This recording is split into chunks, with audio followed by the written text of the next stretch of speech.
Assalamualaikum warahmatullahi wabarakatuh dan selamat sejahtera. Nama saya Nurina Syafia binti Sahar, nombor matrik S57706. Saya akan membentangkan tentang komponen konservasi iaitu penghasilan kompos sisa makanan dan penanaman tumbuhan herba.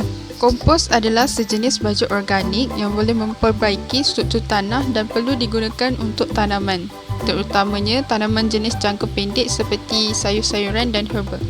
Kompos terhasil daripada proses perebutan sisa bahan organik seperti sisa tanaman, sisa dapur, najis haiwan dan sebagainya yang direbutkan oleh mikroorganisma. Proses penghasilan baja kompos sisa makanan melalui 3 fasa iaitu fasa yang pertama, proses fermentasi di mana sisa makanan akan diurai menjadi 2 jenis iaitu kompos pejal dan kompos cecair. Fasa yang seterusnya ialah proses pematangan. Proses ini dijalankan untuk memastikan kompos pejal menjadi baja yang berkualiti sebelum digunakan untuk penanaman. Dan fasa yang terakhir ialah mengaplikasi kompos pejal matang untuk tanaman. Bahan yang diperlukan untuk proses fermentasi ialah 2 botol yang sama saiz sebagai bin. Botol yang saya gunakan ialah botol mineral 500 ml. Seterusnya, sisa dapur atau sisa makanan yang dipotong kecil-kecil bagi memudahkan proses penguraian berlaku. Dan bahan yang terakhir ialah gula merah atau gula perang sebagai pengganti biokatalis. Potongkan 2 botol mineral tersebut kepada 3 bahagian iaitu bahagian penutup, bahagian bin fermentasi dan bahagian bin pengumpulan kompos cecair. Bahagian yang kedua iaitu bin fermentasi. Buat beberapa lubang di hujungnya bagi memudahkan kompos cecair mengalir ke bawah seperti gambar berikut. Seterusnya adalah cara menyediakan bin untuk proses fermentasi. Pertama sekali, gaulkan sisa makanan bersama dengan segenggam gula merah dengan sekata. Lalu masukkan ia ke dalam bin fermentasi dengan padat sehingga penuh. Setelah penuh, taburkan sedikit gula merah di atas lapisan terakhir dan tutup bin tersebut dengan kedap bagi mengelakkan pengaliran udara yang boleh menjejaskan proses fermentasi berlaku. Bin fermentasi ini akan dibiarkan selama 7 hari di mana kompos pejal dan kompos cecair akan terhasil.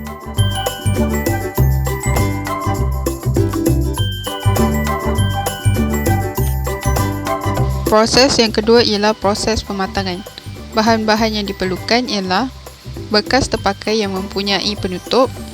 Bekas yang saya gunakan untuk bin pematangan ini ialah botol mineral 2700 ml yang dipotong kepada 2 bahagian. Dan bahan yang kedua ialah kompos pejal hasil dari proses fermentasi dan tanah. Langkah untuk menyediakan proses pematangan ialah yang pertama, masukkan 1 inci lapisan tanah di dalam bekas. Kemudian, masukkan kompos pejal di atas lapisan tanah seperti berikut.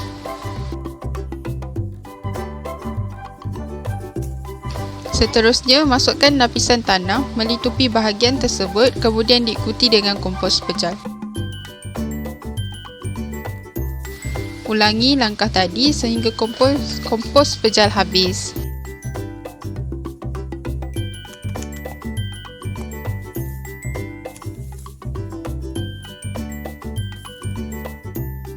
Dan inilah hasilnya.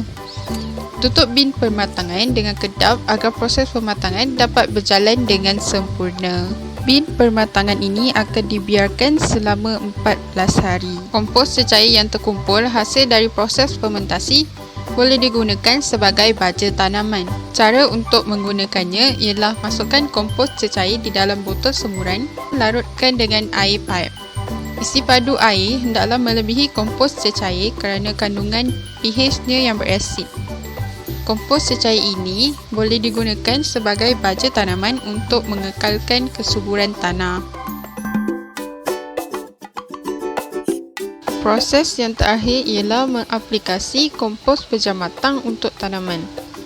Bahan-bahan yang diperlukan ialah tanah, kompos pejal matang, biji benih herba. Tanaman herba yang saya pilih ialah herba dill dan yang terakhir pasu, tray ataupun bekas terpakai sebagai tempat semaian biji benih. Berikut adalah cara untuk menyemai biji benih herba menggunakan kompos berjamatang.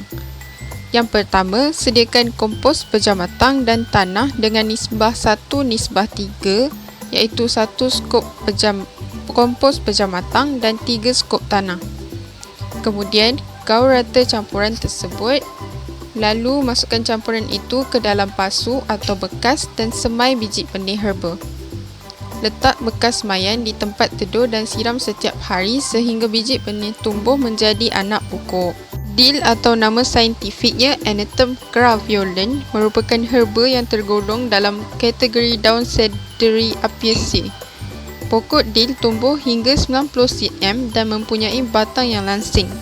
Daunnya memiliki tekstur yang lembut bergantian serta memiliki rasa yang manis, manakala biji benihnya lebih kecil, lebih rata dan lebih ringan daripada jintan, serta mempunyai bau yang aromatik. Dill telah digunakan dalam bidang perubatan sejak zaman purba lagi dan ia merupakan ramuan yang popular dalam masakan. Dill segar sangat rendah kalori serta mengandungi vitamin dan mineral yang penting. Antaranya ialah zat besi, mangan, vitamin C, vitamin A, magnesium dan folik.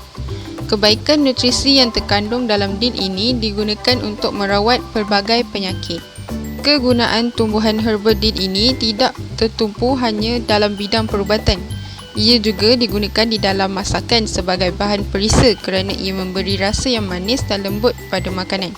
Biasanya digunakan dalam masakan salmon, daging atau sos yang berasaskan yogurt. Selain itu, dill juga dijadikan sebagai elemen dekor di lanskap tanaman herba atau sebagai penyeri halaman rumah kerana keunikan pokok dill itu sendiri. Akhir sekali, dalam bidang perubatan pula, daun dill digunakan untuk menyingkirkan toksin dalam badan, meningkatkan metabolisme, menguatkan tulang, menghilangkan nafas berbau, merawat insomnia, melegakan cirit birit, mengawalkan guanhid, merawat kurus bengkak dan mengurangkan risiko sakit jantung dan strok. Penggunaan kompos sisa makanan adalah lebih selamat untuk tumbuhan, tanah dan manusia.